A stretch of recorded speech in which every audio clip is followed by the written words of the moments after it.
প্রিয় দর্শক, আসসালামু আলাইকুম। আমি আজকে নতুন একটা ভিডিও নিয়ে আপনাদের কাছে হাজির হয়েছি। আমি বাসা থেকে বের হয়েছি নতুন একটা কিছু নিয়ে, যেটা আমরা শখে বসে যাব এবং খাবো। সেটা হচ্ছে বগুড়া বনানী হাটে। এখানে গরুর পা পাওয়া যায় এবং খুব সুস্বাদু। তাই আমি আমার ছোটো ভাইকে নিয়ে গিয়েছি বনানী হাটে। বনানী হাটে গিয়েছি, অনেক সিরিয়াল পরে আমরা পেয়েছি। পাওয়ার পরে আমরা দুইজনে 2 প্লেট নিয়েছি।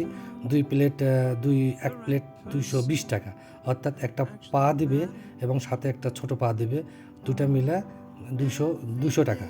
এবং এটা দেখতেছেন এই পাটা, এবং এর সাথে আর একটা ছোটো পা দিবে, এর সাথে দুটা মিলে, এবং সাথে দুটা রুটি দিবে। এই দুটা সব মিলে হচ্ছে 240 টাকা। আমরা দুইজনে নিয়েছি এবং দুইজনে অনেক মজা লেগেছে এবং মজা করে খেয়েছি এবং সবাই গল্প করেছি। তবে মজা হলো, দুটো অনেক সুস্বাদু ছিল। অনেক শখের বসে গিয়েছিলাম খাইতে, মজা পেয়েছি। এবং দুইজনে মজা পাওয়ার পর দেখলাম অনেক সফট এবং নরম এবং সুস্বাদু। তবে দুইজনে চিন্তা ভাবনা করলাম, যেহেতু আমরা খেয়েছি সেহেতু কিছু বাসায় নিয়ে যাই। তাই সেজন্য আমরা পার্সেল করার জন্য বললাম যে আমাদেরকে 4টা পার্সেল দিন। এই যে দেখতেছেন, পার্সেল দিবে 4 প্লেট অর্থাৎ 4টা পা দিবে বড় বড়, এবং ছোট দিবে।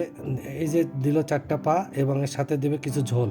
এই যে হয়ে গেল 400, 4 দুগুণে 800 টাকা। এবং এটা আমরা বাসায় নেওয়ার জন্য পার্সেল নিয়েছি এবং খুব সুস্বাদু ছিল, এই জন্য নিয়েছি। এবং খাওয়ার শেষে আমরা বাজার ঘুরতে বেরিয়েছিলাম। ঘুরতে গিয়ে দেখি শীতকালীন, যেহেতু শীতকালীন সবজিগুলো অনেক মজা সুস্বাদু ছিল।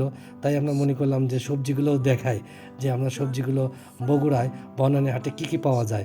এখানে শীতকালে অনেক সবজি পাওয়া যায় এবং এখানে জিলাপি, গরম গুড়ের জিলাপি পাওয়া যায় কম দামে।